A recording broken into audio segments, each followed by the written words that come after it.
érezhettem a csendet. Boldog voltam, élvezkedtem, ide senki se csenged. Hú, de jó ez, az angyalát, gondolkodtam éppen, mikor megakadt a szemem egy bokor rezzenésen.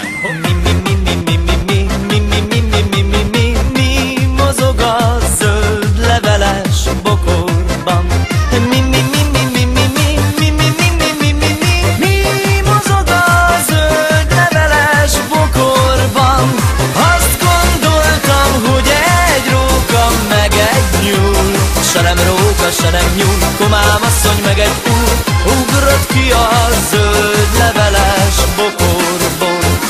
Azt gondoltam, hogy egy róka meg egy nyúl, de se nem róka, se nem nyúl, komám asszony meg egy úr, ugrott ki a zöld leveles bokorból.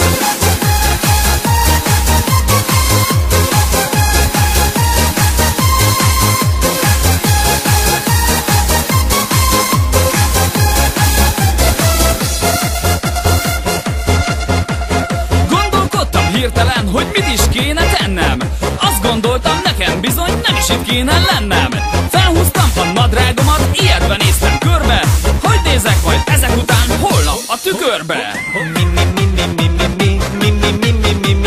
Mi mozog a zöld leveles bokorban? Mi mozog a zöld leveles bokorban?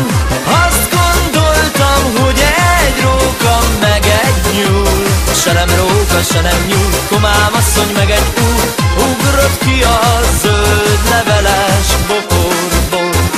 Azt gondoltam, hogy egy róka meg egy nyúl, de se nem róka, se nem nyúl, komám asszony meg egy úr, ugrott ki a zöld leveles bokorból.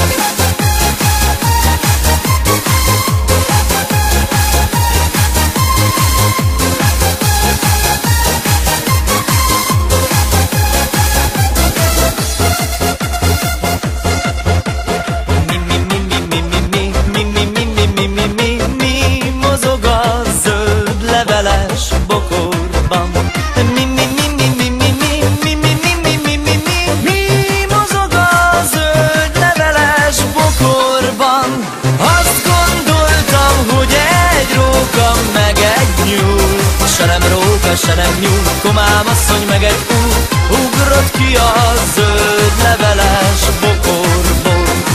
Azt gondoltam, hogy egy róka meg egy nyúl, de se nem róka, se nem nyúl, komám